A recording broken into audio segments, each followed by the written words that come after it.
Hey, it's Chris, Legion of Games. Let's do this. So, we all have games in our collection that we go, you know what? I think those are going to be forever games. You know what? I think that game is, I'm going to keep it around for a while. But very rarely do you ever say, I look at this game and I go, I am never going to get this in my collection.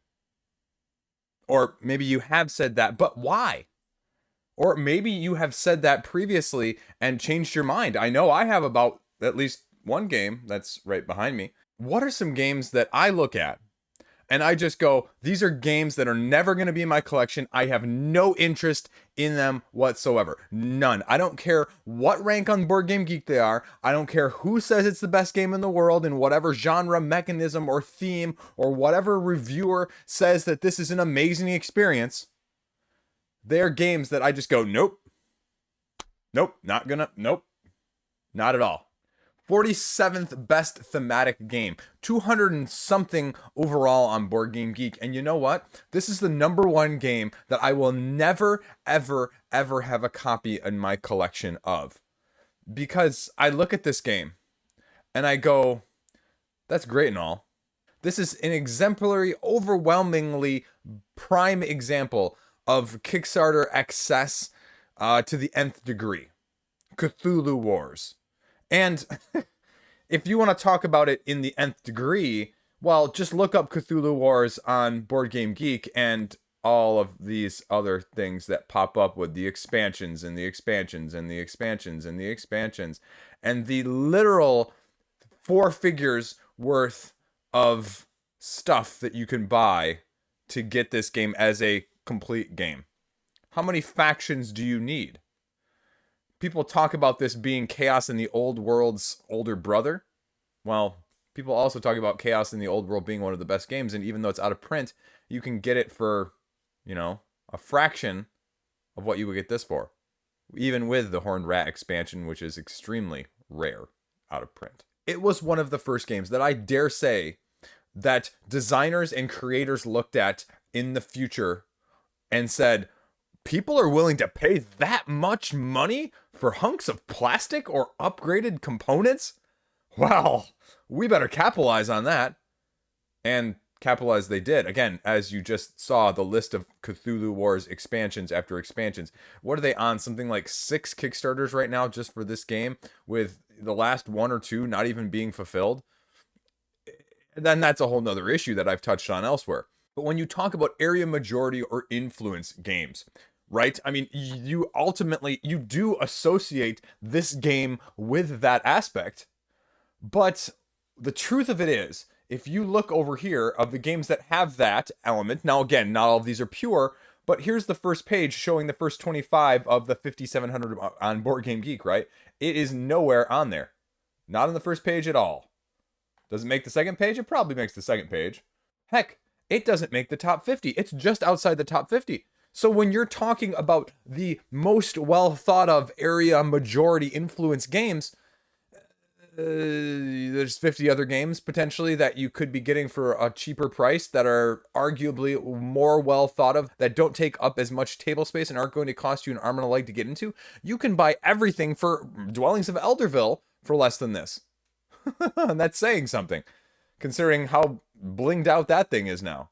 But that's another reason I have way too many large chunk plastic games where lesser chunk plastic games are able to replicate, duplicate, or even surpass without feeling like it's a stretch to call it that. Going out there as well saying, oh yeah, this game is definitely better than Enos. This game is definitely better than, War of the Ring. And it's slightly different, or even Chaos in the Old World. Now, again, depending on, maybe there are some people out there, but when I ask people what's their first favorite of these games, I tend not to see people who do not have a copy of this, but have played it, rank this that highly. Again, it's going to be controversial, I know, but I'm going to put it out there. Game I'm never going to have in my collection, part 1. What's number 2? Number 2 is Terraforming Mars. I am not a fan. I have no interest in it. Like I mentioned, I have Ares right behind me. I'm very happy with Ares. I never am going to have the appeal or the need to pick up older brother, I guess, if you will. I I never feel like I'm going to have the interest in picking up older brother when I have younger brother that's more streamlined and gives me a similar experience in a package I can play in much shorter of a time frame. So why would I go with that, especially when people tell me if I'm going to play it, they really recommend getting an expansion or two like Prelude, where it's going to cost me $80 where this costs you $30 retail at Target. So you don't even need to get shipping because you can go pick it up almost anywhere in the US if you're in the US like I am. And it works. It's great. And so I've never felt the need. Terraforming in general, the art aspects that often gets criticized but also gets a pass compared to other games for some reason in terms of that, as well as some of the bling that went along with it from the previous crowdfunding campaigns from Stronghold Games was kind of an odd choice. And I hear you. I'm not going to debate that it's a bad game, or I'm not going to tell you that it doesn't meet expectations or things like that. But it's one of those games that I look at and I just go, you know what? It doesn't do anything for me. And I think we all have those games, whether they're highly rated or lowly rated, or we just see them and we just go, you know what? That just has no appeal to me whatsoever. And I know that this is a lot of people's super favorably rated game in terms of the media outlet side of things in the board game industry. For me, and I'm not saying this just to be countercultural, I have never owned this. I have barely even given it a glance in terms of trading. And I just don't see myself changing that anytime in the future. Can't give you anything more specific than that. Again, I'm not trying to criticize it in terms of how it actually plays or is it a good game or not. I mean, no, I'm not going to talk about it. It's just no enjoyment out of this aspect of this game for me. And I guess again, that's a weird dichotomy because I enjoy Ares Expedition. So there you go. That's number 2. Number 3, this one again. Time stories. And I'm going to expand this a little bit even further. I have no escape room, exit, time story, puzzle-esque games in my collection. And these games are just a different lifestyle game. And for me, what these games represent is not what I prefer to do. Like, I want to get repeated plays out of my games. I also am not one of those people that likes to reread books. I do not like to rewatch movies, except for very, very, very, very good ones. But the general rule of thumb for me is I don't do that. And also, how that applies to my board game collection is I have no interest in buying games and getting rid of them. I've gotten rid of that phase of my life in this hobby. And the majority of these games are you play once and then you sell or you trade at discount to someone else who then does the exact same thing. Or they sit in your collection and collect dust forever and ever. And so I have no interest in acquiring them for either of those reasons. And I'll say that these games definitely are a different mindset in order to solve them. I mean, it's sort of like playing the crossword puzzle, if you do crossword puzzles at all, right? You have to have a different mindset to do crossword puzzles because you'll get a clue that will seemingly allude to one aspect or one meaning of what is being phrased out. Well, in fact, it is a completely different play on words that you need to be aware of. And if you do not know or think that it is going to be a play on words, you go down the wrong track way too far and become frustrated because you are just not getting anywhere close to the answer because you don't realize you're not even in the ballpark in the first place by the way that the rules of the game are essentially played. And so for me, that is why these games do not hit home. I have not tried to acquire them. I have not looked at, wow, maybe I should. Nope, no interest. The adventure games, the exit games, the escape games, none. I don't even really want to play them if someone brings them to a board game night. I mean, again, I just don't have any interest in that aspect of things, period. And you know what? I'm okay with that. I don't have to like everything in this hobby, and you need to remind yourself of that sometimes too. And that's okay. What's number 4? Number 4 is right along those lines. People call this a game, they call it an activity. People are out there parsing the definition of what's a activity, a hobby, a game. I don't really care. That's fine. If you like it and it's fun, call it a game. Whatever.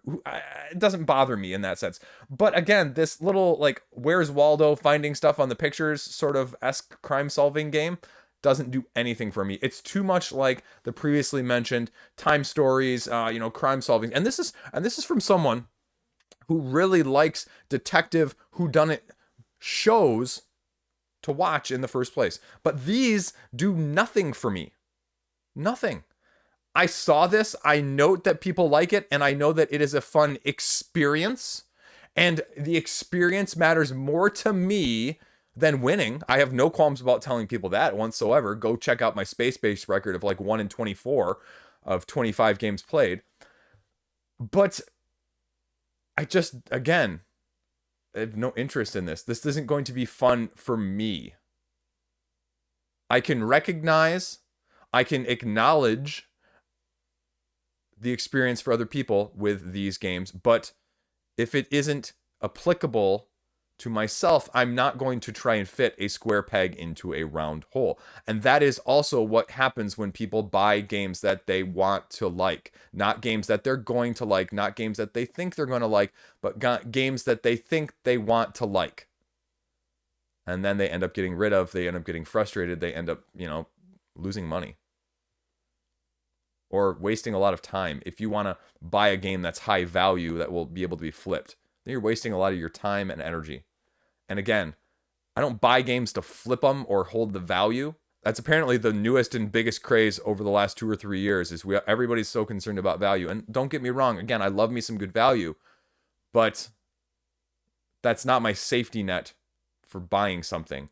It's to play the game and keep it and enjoy it, the experience. So what's number 5? This one is going to be right along those lines, but I'll tell you the truth. There was a point right between 3rd edition and 4th edition, right after 4th edition had been announced of Twilight Imperium here, that I seriously entertained thoughts of picking up 3rd edition. People were dumping, it went overnight from like Bitcoin to doggy coin, essentially, if you will.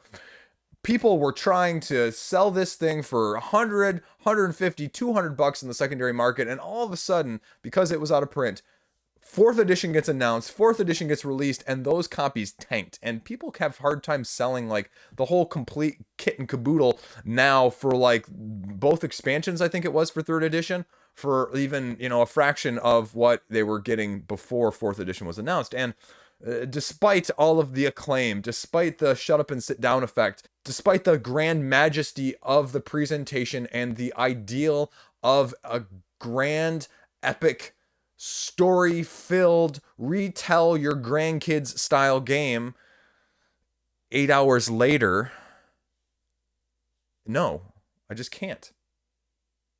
And again, this isn't a money thing. This isn't $100 thing. This isn't, I don't want to pay that much money for this game. It's not a, can I pay? Again, not the issue. It's I look at myself. I have trouble getting games played that are 2 to 3 hours long. Gosh knows, if anything longer than that, it's trouble. Like in the 3 to 4 hour range. Most of my game nights are 2 to 3 hours total, and we play 1 to 3 games. And you're asking me to get anywhere from, essentially, because this is the real nitty gritty of this game, you're asking me to get anywhere between 4 to 6 people together for 8 hours as an adult, as a person with a family, as a person with young children, as a person with a full-time job, trying to coordinate with other people with a full-time job who not only need to have played this game, who need to understand this game, who are willing to play this game, who can fit it all in their schedule on a somewhat frequent basis, because this is also more of a lifestyle game than people want to admit, because you have to have people that know what they're doing, because it's a very meta-esque game where really the best benefit comes from people who know what other people can do to take advantage and to manipulate and to play against and play off of.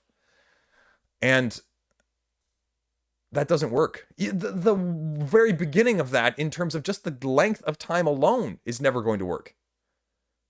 So this would be, this seems more like, and I'm not going to speak for other people here, but I will speak for myself. If I had a copy of this, it would be more of a, I have a copy of Twilight Imperium.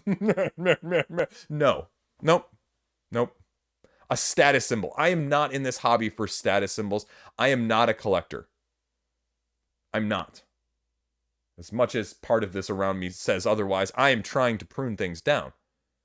And so I am not looking for status symbols in this hobby. And sometimes it feels like that is the way things are trending with the hype and with the previewization. I went there. I made up a word to talk about it in the middle of this video. Previewization of our hobby, where videos tell you very little about the game itself or how it plays or who it's right for, but they give you a grand overview, and that's about it. And this is something that would literally never hit my table, and that's why it's on this list. There you go. 5 games that are never going to be in my collection, and why. What are games out there like that for you that you have absolutely no interest in whatsoever? Because we all have them, right? How close does my list compare to yours? What am I missing? Should I rethink some of these? Tell you right now, I'm not going to. You can try and convince me in the comment section, but you won't. I can guarantee it. As always, let me know what you think. Hit the like button. Help the algorithm spread me virally to other people so that I can tell more people about games and the fun stuff that we're doing here. That's all I got. Stay classy. See you around. Have a great day. No end ramble this time. I'm done today completely. Maybe. Oh, that's all I got. I'm done. No Ignite. No soliloquies.